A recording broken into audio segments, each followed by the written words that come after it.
ናላችሁ እኔ አለው እግዚአብሔር ይመስገን ደህና ነኝ። ዛሬም በጠቃሚና በአዲስ ፕሮግራም በድጋሚ ተገናኝተናል። በዛሬው የጤና ፕሮግራማችን ላይ የምንመለከተው ደካማ የደም ዝውውር ምልክቶቹን፣ መንስኤዎቹንና ለደካማ የደም ዝውውር ማድረግ ያለባችሁን ሕክምና በዚህ ቪዲዮ ላይ የምነግራችሁ ይሆናል ማለት ነው። ይህ የጤና ትምህርት ታዲያ ለበርካታ ሰዎች በጣም ጠቃሚና አስፈላጊ ስለሆነ ሁላችሁም በቅንነት ላይክና ሼር በማድረግ ሌሎችንም አስተምሩልኝ፣ አሳውቁልኝ እላለሁኝ። ከዚህ ቪዲዮ ጋር በተያያዘ ደግሞ ጥያቄ ካላችሁም ሀሳብ አስተያየት ካላችሁም በኮመንት ላይ አስፍሩልኝ። በቀጥታ ወደ ጤና ትምህርቱ የማልፍ ይሆናል።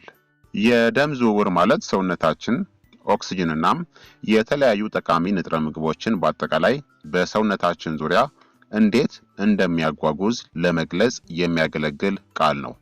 እንዲሁም ደግሞ ቆሻሻ ምርቶችንም ከሴሎቻችን ያጓጉዛል።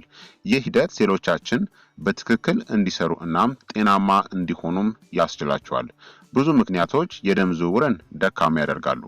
እንደ ደካማ አመጋገብ፣ ማጨስ፣ የአካል ብቃት እንቅስቃሴ እጥረትና ሌላው ቀርቶ ያልተስተካከለ የሰውነት ቅርጽ ካላችሁ የደም ዝውውራችሁ ጥራት ላይ ተጽዕኖን ሊያሳድር ይችላል። ደካማ የደም ዝውውር እንደ ክንዶች፣ እግሮች፣ እጆችና ውስጥ እግር ባሉ ቦታዎች ላይ ህመም እናም እብጠትን ያስከትላል። ሌሎች የተለመዱ ዝቅተኛ የደም ዝውውር ምልክቶች ደግሞ ለረጅም ጊዜ ከቆማችሁ በኋላ የልብ ምት መጨመርናም ምሽት ላይ የእግር መጨምደድም ይከሰታል። የደም ዝውውርን ለማሻሻል የተለመዱ የደም ዝውውር ድክመት ምልክቶችን መረዳት ታዲያ በጣም አስፈላጊ ነው። ስለዚህ ደካማ የደም ዝውውር ካለባችሁ የሚከሰቱ ወሳኝ ዋና ዋና ምልክቶችን አሁን እነግራችኋለሁኝ። አንደኛ፣ ቀዝቃዛ እጆችናም እግሮች ይከሰታሉ። በተለይም እንግዲህ በክረምት ወቅት ቀዝቃዛ እጆችናም እግሮች በማንኛውም ሰው ላይ የተለመዱ ክስተቶች ናቸው። ነገር ግን ዓመቱን በሙሉ ቀዝቃዛ እጆችናም እግሮችን ካስተዋላችሁ ይህ ምናልባት ደካማ የደም ዝውውር ምልክት ሊሆን ይችላል። ደካማ የደም ዝውውር በተለይም እረፍት ላይ ወይም ደግሞ በምትተኙበት ጊዜ እጃችሁ እናም እግራችሁ እንዲቀዘቅዝናም እንዲደነዝዝ ያደርጋል። ምልክቶቹ ብዙ ጊዜ አካላዊ እንቅስቃሴ ካደረጋችሁ በኋላ ይሻሻላሉ። ነገር ግን ለማረፍ ደግሞ ስትቀመጡ እንደገና ይመለሳል። ደካማ አመጋገብ እጆች ወይም ደግሞ እግሮች ቀዝቃዛ ስሜት እንዲሰማችሁ ከሚያደርጉ በጣም የተለመዱ ምክንያቶች ውስጥ አንዱ ነው። አመጋገባችሁ የተረጋጋ ውስጣዊ ሙቀትን ለመጠበቅ የሰውነታችሁ ችሎታ ላይ ተጽዕኖ ሊያሳድር ይችላል። በቂ ፕሮቲን ወይም ደግሞ ቪታሚኖችን የማትመገቡ ከሆነ ይህ ወደ ዝቅተኛ የኃይል መጠን ሊያመራ ይችላል። ይህም ደካማ የደም ዝውውር፣ የእጅናም የእግር ቅዝቃዜንም ያስከትላል። የሰውነት ድርቀት የደም ስሮች መጨናነቅን ሊያስከትል ይችላል። ይህም በደም ውስጥ ያለውን የደም ፍሰትን ይገድባል። በዚህ ምክንያት የአካል ክፍሎቻችሁ በቂ ኦክሲጅንናም አልሚ ምግቦችን አያገኙም። ይህ ደካማ እናም የድካም ስሜት እንዲሰማችሁም ሊያደርግ ይችላል። ይህም እጆቻችሁ እናም እግሮቻችሁ ቅዝቃዜ እንዲሰማችሁ ያደርጋል። ማወቅ ያለባችሁ ነገር ታዲያ ምንድነው? በሬኖድ በሽታ ምክንያት ቀዝቃዛ እጆችናም እግሮች ሊመጡ ይችላሉ። ደካማ የደም ዝውውር ብቻ ምክንያት አይደለም። የሬኖድ በሽታ በጣቶችናም በእግር ጣቶች ላይ ደካማ የደም ዝውውርን የሚያመጣ በሽታ ነው። በቆዳችሁ ላይ እንደ ሰማያዊ ነጭ ቀለም መቀየር ሊታይ ይችላል። ሁኔታው የሚከሰተው ታዲያ በአውቶ ኢሚዩን ምላሽ ምክንያት የደም ቧንቧዎች ሲቀንሱ ነው። ይህ ለቅዝቃዜ ሙቀት ወይም ደግሞ ለስሜታዊ ውጥረት ስትጋለጡ የጣቶች ወይም ደግሞ የእግር ጣቶች ቅዝቃዜ እናም የመደንዘዝ ስሜት እንዲሰማቸው ያደርጋል። የሬኖድ በሽታ በህይወት ዘመናችን ውስጥ በሆነ ወቅት ከ5 ሰዎች ውስጥ አንድ አካባቢ የሚሆኑትን ይጎዳል። ነገር ግን ብዙ ሰዎች አንድ ወይም ደግሞ 2 ጊዜ ብቻ ያጋጥማቸዋል። በጣም አሳሳቢ የሆኑ ምልክቶች ግን የሚከሰትባቸው ጥቂት ሰዎች ብቻ ነው። ሆነም ቀረም የመጀመሪያው ደካማ የሆነ የደም ዝውውር ምልክት ቀዝቃዛ እጆችናም እግሮች ይከሰታሉ። ሁለተኛ፣ እብጠት ይከሰታል። እንደ እጆች ወይም ደግሞ እግሮች ባሉበት አካባቢ ብቻ እብጠት ካለባችሁ በደም ዝውውር ምክንያት ችግር ሊኖርባችሁ ይችላል ማለት ነው። ይህ ሁኔታ በደም ወሳጅ ቧንቧዎችና ግድግዳዎች ላይ የስብ ክምችቶች ሲከማቹ እናም ወደ እግራችሁ የደም ፍሰትን ሲቀንስ ይከሰታል። ወደ ቲሹ ውስጥ ፈሳሽ እንዲገባ የሚያስገድድ የግፊት መጨመርን ያስከትላል። ይህም በእግር ወይም ደግሞ በእጅ ላይ እብጠትን ያስከትላል። ይህ ሁኔታ በአብዛኛው ከ55 ዓመት በላይ በሆኑ ሰዎች ላይ የሚታይ ነው። አቀበትን ስትራመዱ ወይም ደግሞ ደረጃን ስትወጡ በእግር ላይ ህመምን ያስከትላል። እብጠት እንግዲህ በማንኛውም ሰው ላይ ሊከሰት ይችላል። ነገር ግን ብዙውን ጊዜ የስኳር በሽታ ወይም ደግሞ ከፍተኛ ኮሌስትሮል ባለባቸው ሰዎች ላይ የመከሰት እድሉ በጣም ከፍተኛ ነው። ሶስተኛ ደግሞ በእጆችና በእግሮች ላይ የሚከሰት የመደንዘዝ ስሜት ነው። ይህ በሽታ በወንዶችም ሴቶችንም ሊያጠቃ ይችላል። ነገር ግን ከ60 ዓመት በላይ በሆኑ ሰዎች ላይ በብዛት የሚታይ ነው። በደም ስሮች ውስጥ ከእድሜ ጋር የተዛመደ የመለጠጥ ማጣት እንዲዳከም ያደርገዋል። ይህም በኦክሲጅን የበለጸገ የደም ፍሰትን ይቀንሳል። ይህ በእጆች ወይም ደግሞ በእግሮች መዳፍ ላይ ወደ የመደንዘዝ ስሜት ያመራል። አንድ እጅ ወይም ደግሞ እግር ብቻ ሲነካ ብዙውን ጊዜ ምንም የሚያስጨንቅ ነገር አይደለም። ነገር ግን በሁለቱም እጆች ወይም ደግሞ እግሮች ላይ የመደንዘዝ ስሜት እያጋጠማችሁ ከሆነ ሐኪማችሁን ማናገር አለባችሁ። ለደካማ የደም ዝውውር ምክንያት የሚሆነው ዘና ያለ የአኗኗር ዘይቤ ነው። ለረጅም ጊዜ ትንሽ ወይም ደግሞ ምንም አይነት የአካል ብቃት እንቅስቃሴን አለማድረግ የጡንቻን መጠንን ይቀንሰዋል። ይህ ደግሞ ጡንቻችሁ በሰውነታችሁ ውስጥ ደምን በብቃት የመሳብ ችሎታውን ይቀንሰዋል። በስራ ቦታ ላይ ለረጅም ጊዜ መቀመጥ ወይም ደግሞ ቴሌቪዥን በመመልከት እንዲህ አይነት ተጽዕኖም ሊኖረው ይችላል።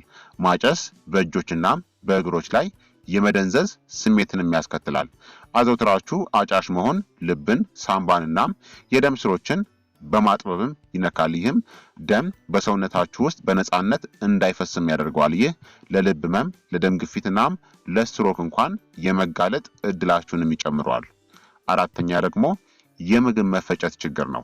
የምግብ መፈጨት ችግር ደካማ የደም ዝውውር ምልክት ሊሆን ይችላል። ምክንያቱም ደካማ የደም ዝውውር ሲኖራችሁ የአካል ክፍሎቻችሁ እናም የሰውነት ህብረ ህዋሳታችሁ በቂ ንጥረ ምግቦችን እናም ኦክሲጅንን አያገኙም። ይህም በአግባቡ መስራት እንዳይችሉ ያደርጋቸዋል። ተቅማጥ የደም ዝውውር መጓደል አንዱ ምልክት ነው። በተለይ ስኳርን አብዝቶ በመመገብ የሚከሰት ነው። በሰውነት ውስጥ ያለው ስኳር ወደ ላክቲክ አሲድነት ይለወጣል። ይህም ጡንቻዎች ጠንካራ እንዲሆኑ ያደርጋቸዋል። በዚህ ምክንያት በአንጀታችን ውስጥ ያሉ ጡንቻዎች ስራቸውን በትክክል መስራት አይችሉም። እናም በተቅማጥም ልትያዙም ትችላላችሁ። ተቅማጥን ለመቋቋም በጣም ጥሩ መንገድ ብዙ ውሃ በመጠጣት ከሰውነታችሁ ውስጥ ያሉትን መርዛማ ንጥረ ነገሮችን በሙሉ ለማስወገድ እናም ከመጠን በላይ ጨውናም ስኳርን ከአመጋገብ ውስጥ ማስወገድ ነው። ይሁን እንጂ የሆድ ድርቀት ደካማ የደም ዝውውር ምልክት ሊሆን ይችላል። ደካማ የደም ዝውውር የሆድ ድርቀትን ሊያስከትል የሚችለው እንዴት እንደሆነ ለመረዳት ሰውነታችን እንዴት እንደሚሰራ መረዳት አስፈላጊ ነው። በየቀኑ ከሰውነታችን ውስጥ በሽንት በመጸዳዳት እናም በላብ መወገድ ያለባቸውን ቆሻሻ እናም መርዞችን እናመርታለን። ይህ የሚከናወነው በደም ዝውውር ስርዓት በልባችን አማካኝነት በኦክሲጅን የበለጸገ ደም በመላ ሰውነታችን ውስጥ በማፍሰስ ነው። መርዛማ ንጥረ ነገሮች በሊምፋቲክ ሲስተም ውስጥ ተጣርተዋል። ነገር ግን በዚህ ሂደት ውስጥ የትኛውም ክፍል በልብ ውስጥ ወይም ደግሞ ከልባችሁ ወደ ማንኛውም የአካል ክፍሎች ውስጥ ደካማ የደም ዝውውር ካለ ከዚያ መርዛማ ንጥረ ነገሮችን ከሰውነት ህብረ ህዋሳትናም የአካል ክፍሎቻችን በብቃት ሊወገዱ አይችሉም። ይህ በሊምፋቲክ ሲስተም እንደ ቆሻሻ ከመጣራት ይልቅ በእነዚያ ህብረ ህዋሳትና አካል ውስጥ እንዲከማቹም ያደርጋቸዋል። የምግብ መፈጨትን ማሻሻል ከፈለጋችሁ ልታደርጓቸው ከምትችሏቸው ምርጥ ነገሮች ውስጥ በተሻለ የአመጋገብና የአካል ብቃት እንቅስቃሴ ልምዶች አጠቃላይ ጤናችሁን ማሻሻል ነው። ብዙ ትኩስ ፍራፍሬዎችንና አትክልቶችን ያካተተ ጤናማ አመጋገብ በሰውነታችሁ ውስጥ ያሉትን ቀይ የደም ሴሎች ቁጥር ለመጨመር ይረዳል። ይህ በመጨረሻ የምግብ መፈጨት ትራክትን ጨምሮ በሁሉም የአካል ክፍሎች ዙሪያ ኦክሲጅንን ያሻሽላል። የአካል ብቃት እንቅስቃሴ የልብ ስራን በማሻሻልና ስብን በተቀላጠፈ ሁኔታ ለማቃጠል የሚረዳውን ሜታቦሊዝምን በመጨመር በሰውነታችሁ ውስጥ የደም ፍሰት እንዲጨምር ያደርጋል። አምስተኛ የመገጣጠሚያ ህመምና የጡንቻ ህመም ነው። ሰውነታችን ከተለያዩ ስርዓቶች የተገነባ ነው። እያንዳንዱም የራሱ የሆነ ስራ አለው። በጣም አስፈላጊ ከሆኑ ስራዎች ውስጥ አንዱ ደማችን በሰውነታችን ውስጥ እንዲፈስ ማድረግ ነው። የመገጣጠሚያ ህመምና የጡንቻ ህመም የደም ዝውውራችን በሚፈለገው ልክ እየሰራ እንዳልሆነ የሚያሳይ ምልክት ሊሆን ይችላል። ይህ በብዙ ምክንያቶች ሊከሰት ይችላል። ጉዳትን ወይም ደግሞ ከመጠን በላይ መጨናነቅን ጨምሮ ጉዳት ከደረሰባችሁ ወይም ደግሞ ከልክ በላይ መጨናነቅ ካለባችሁ የደም ስሮችን የሚዛጋ አካባቢ በቁስሉ ላይ እብጠት ሊኖር ይችላል። ይህ ህመምን ያስከትላል። ምክንያቱም ደሙ በቀላሉ የሚያልፍበት በቂ ቦታ ስለሌለ ማለት ነው። ደካማ አመጋገብ ወደ መገጣጠሚያ ህመምና የጡንቻ ህመም የሚመራ ሌላው የተለመደ ምክንያት ነው። ይህ የሚሆነው የደም ቧንቧዎቹ ክፍትናም ተለዋጭ እንዲሆኑ የሚረዱ አስፈላጊ ቪታሚኖችና ማዕድናት ስለሌለው ነው። ደም መሳጅ ቧንቧዎች ከጊዜ ወደ ጊዜ እየጠነከሩ ይሄዳሉ። ይህም የደም ግፊትን በእነሱ ውስጥ በማፍሰሱ ምክንያት መቋቋም እንዲችሉም ያደርጋቸዋል። ይህ በሌሎች የሰውነት ክፍሎች ላይ እንደ መገጣጠሚያ እናም ጡንቻዎች ላይ ተጨማሪ ጫና እንዲፈጠር ያደርጋል። ይህ ደግሞ ምንም በማትንቀሳቀሱበት ጊዜም ህመም እንዲሰማችሁ ያደርጋል። ስድስተኛ ደግሞ የእውቀት ወይም ደግሞ የኮግኒቲቭ ችግሮች ይከሰታል። የአንድ ሰው የማወቅ ችሎታ የደም ዝውውሩ ምን ያክል እንደሚሰራ ጥሩ ማሳያ ነው። አእምሯችሁ በቂ ኦክሲጅን ካላገኘ በግልጽ ማሰብ ትቸገራላችሁ ወይም ደግሞ ደካማ ውሳኔዎችን ትወስናላችሁ። ይህ በተለያዩ ምክንያቶች ሊከሰት ይችላል። ነገር ግን በጣም ከተለመዱት መንስኤዎች መካከል አንዱ ደካማ የደም ዝውውር ነው።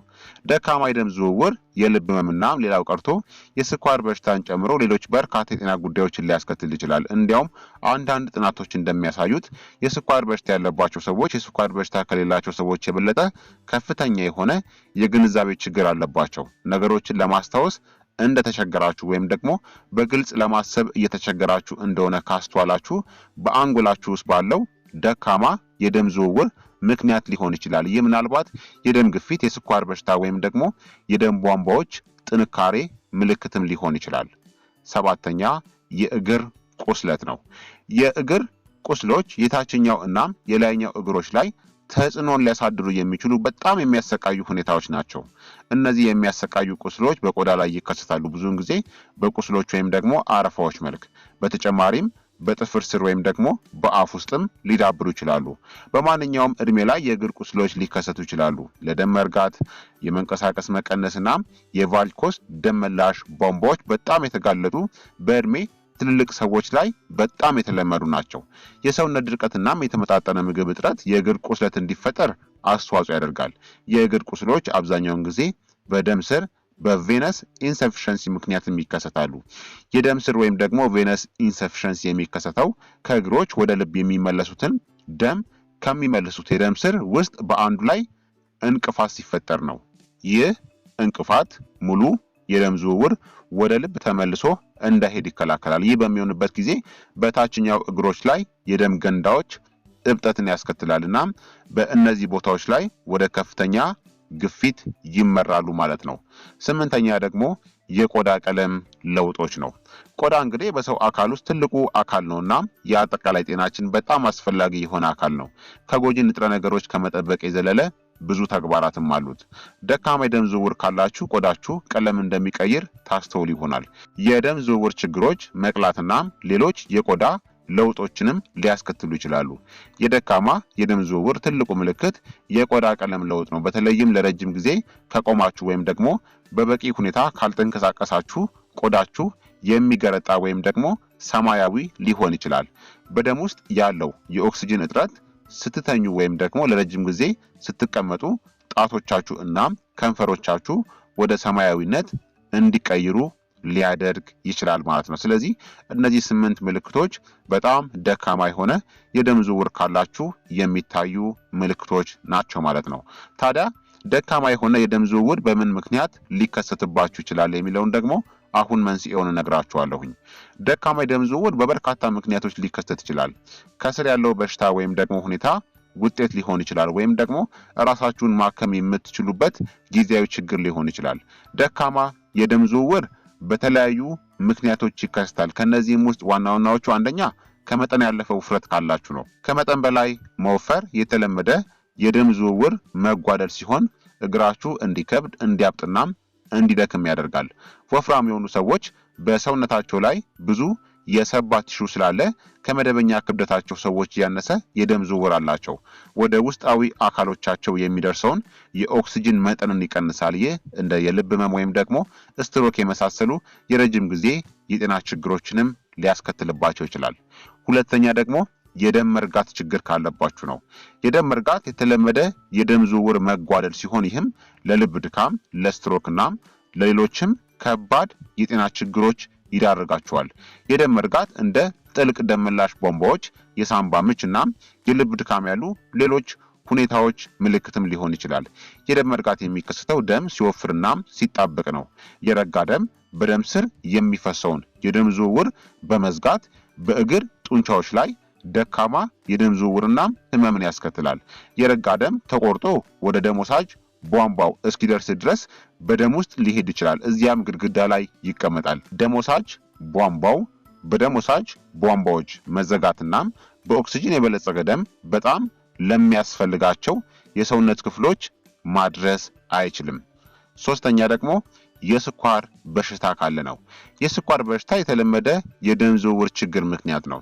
በስኳር በሽታ ሰውነታችን በቂ ኢንሱሊን ማምረት ወይም ደግሞ ኢንሱሊንን በትክክል መጠቀም ባለመቻሉ ምክንያት የሚከሰት ነው። ይህ በደም ውስጥ ያለው የስኳር መጠን ከፍ እንዲል ያደርጋል። የስኳር በሽታ ባለባቸው ብዙ ሰዎች ውስጥ ግሉኮስ በደም ውስጥ ስለሚከማች በትናንሽ የደም ስሮች ላይ ጉዳትን ያስከትላል። ይህ ጉዳት ሰውነታችሁ እንዴት እንደሚሰራ ባለበት ሁኔታ ላይ ተጽዕኖ ሊያሳድር ይችላል። የስኳር በሽታ ልብን፣ ኩላሊትንና አይናችሁንም ሊጎዳ ይችላል። በተጨማሪም እንደ አይነ ስውርነትና የነርቭ መጎዳት የመሳሰሉ ችግሮችንም ሊያስከትል ይችላል። የስኳር በሽታ ካለባችሁ የደም ዝውውር ላይ ተጽዕኖ እንዳያሳድር በሕክምና ባለሙያዎች እርዳታ ማግኘት አስፈላጊ ነው። አራተኛ የቫሪኮስ ደም መላሽ ቧንቧዎች ችግር ካለ ነው።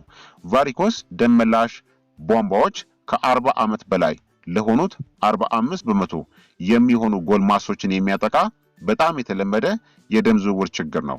ሁኔታው የሚከሰተው በደም ስር ያሉ የተዳከሙ ቫልቮች ደም እንዲጠራቀምና እብጠትና የተጠማዘዘ ደም መላሽ ቧንቧዎች ሲፈጠሩ ነው። በብዛት የሚጎዱት ደም መላሾች እግሮች ላይ ላሉ ደም መላሽ ቧንቧዎች ያበጡ እና የተጠማዘዙ ሊሆኑ ይችላሉ። ጥልቅ ደም መላሽ ቧንቧዎች በእግሮቻችሁ ውስጥ የደም መርጋት የሚፈጠርበት ሁኔታ ነው። የረጋው ደም ተቆርጦ ወደ ሳምባችሁ ሊሄድ ይችላል። እዚያም በፐልመነሪ አርተሪ ውስጥ ያለውን የደም ፍሰት የሚገታ ኢምቦሊዝም ይሆናል። ይህ በፍጥነት ካልታከመ ለህይወት አስጊ ሊሆን ይችላል። አምስተኛ የደም ስሮችና የደም ቧንቧዎች መጥበብ ካለ ነው። የደም ስሮች መጥበብ የሚከሰተው በደም ወሳጅ ቧንቧዎች ግድግዳ ላይ በኦክሲጅን የበለጸገ ደም ለልብና ለአንጎል የሚያቀርቡ ፕላክ የተባሉ የስብ ክምችቶች በመከማቸታቸው አማካኝነት ያ ደም ወሳጅ ቧንቧ በሚዘጋበት ሁኔታ ነው። እነዚህ ክምችቶች የደም ቧንቧዎች ከትላልቅ አካል ክፍሎች በሚወጡባቸው ሌሎች የሰውነት ክፍሎችም ሊከሰቱ ይችላሉ። ፕላክ ክምችት በእነዚህ ጠባብ ደም ወሳጅ ቧንቧዎች ውስጥ ደም እንዳይፈስ አስቸጋሪ ያደርገዋል። በዚህ ምክንያት ለሚያስፈልጋቸው የአካል ክፍሎችና ህብረ ህዋሳት የደም አቅርቦትን ይቀንሰዋል። ይህ ሁኔታ አትሮስክለሮሲስ በመባል ይታወቃል። ይህ ደግሞ ካልታከመ እንደ የልብ ድካም፣ ስትሮክ ወይም ደግሞ የኩላሊት ውድቀት ወይም ደግሞ ፌል ማድረግ የመሳሰሉ ከባድ የጤና ችግሮችን ሊያስከትል ይችላል ማለት ነው። ስለዚህ ደካማ የደም ዝውውር በእነዚህ ሁላ ወሳኝ ዋና ዋና መንስኤዎች ሊከሰትባችሁ ይችላል ማለት ነው። ታዲያ አሁን ደግሞ ለደካማ የደም ዝውውር የህክምና አማራጮቹ ምንድናቸው የሚለውን ደግሞ እነግራችኋለሁኝ። ደካማ የደም ዝውውር በተለያዩ ሁኔታዎችና መጥፎ ልምዶች ምክንያት ሊከሰት ይችላል። በብዙ አጋጣሚዎች የደም ዝውውርን ለማሻሻል የሚረዱ ህክምናዎች ወይም ደግሞ መፍትሄዎች አሉ። ለደካማ የደም ዝውውር እንደ ህክምና መፍትሄዎች የምነግራችሁ አንደኛ መድኃኒቶች ናቸው። ለደም ዝውውር ችግር ብዙ መድኃኒቶች የሚሰሩት የልባችሁ ደም በሰውነታችሁ ውስጥ እንዲፈስ የማድረግ አቅምን በመጨመርና የደም ቧንቧዎችን ተለዋዋጭነት በማሻሻል ነው። እነዚህ መድኃኒቶች እንደ ክኒን ወይም ደግሞ በቆዳችሁ ላይ በተቀባ ክሬም መልክ ሊወሰዱም ይችላሉ። መድኃኒቶች ብዙውን ጊዜ ከሌሎች ህክምናዎች ጋር ጥቅም ላይ ይውላሉ። እናም ምን ያክል በጥሩ ሁኔታ ላይ እንደሆኑ ላይ በመመስረት ወቅታዊ ማስተካከያዎችን ሊፈልጉ ይችላሉ። የመጀመሪያው ሜዲኬሽን ነው። ሁለተኛ ደግሞ የአካል ብቃት እንቅስቃሴን ማድረግ አለባችሁ። አዘውትሮ የአካል ብቃት እንቅስቃሴ ማድረግ የልብ ጡንቻዎችን በማጠናከር የደም ቧንቧዎችን መለዋወጥ በማሻሻልና በደም ወሳጅ ቧንቧዎች ላይ ያለውን ጫና በመቀነስ የደም ዝውውርን ያሻሽላል። የአካል ብቃት እንቅስቃሴ ማድረግ ጤናማ ክብደት እንዲኖራችሁ ይረዳል። ይህም እንደ የስኳር በሽታ፣ ሜላይተስ ያሉ የደም ፍሰትን የሚለቁ ሁኔታዎችን ሊቀንስ ይችላል። ለእናንተ ተስማሚ የሆነ የአካል ብቃት እንቅስቃሴ አይነትና መጠንን መጠናችሁ ማድረግ ትችላላችሁ።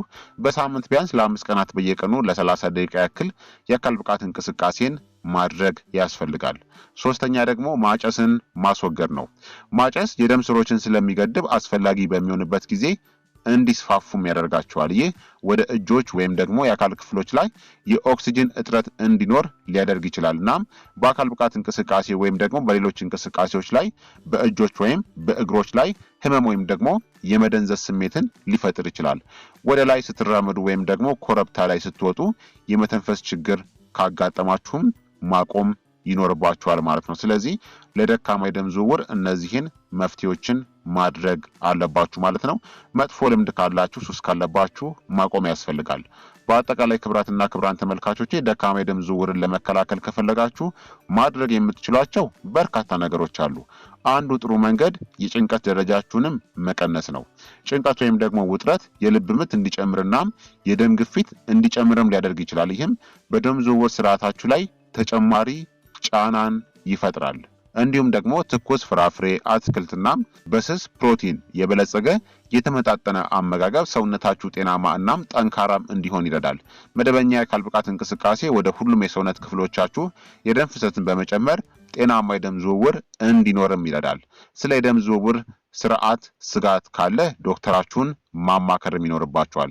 በእጆቻችሁ ወይም ደግሞ በእግሮቻችሁ ላይ እንደ ህመም ወይም ደግሞ የመደንዘዝ ምልክቶች ወይም በእነዚህ ቦታዎች ላይ እብጠትን የመሳሰሉ ምልክቶች ከታዩ ወዲያውኑ ዶክተራችሁን አማክሩ። ምክንያቱም ይህ በልባችሁ ወይም ደግሞ በደም ዝውውር ስርዓታችሁ ላይ ያሉ ከባድ ችግሮች ምልክት ሊሆን ይችላል ማለት ነው።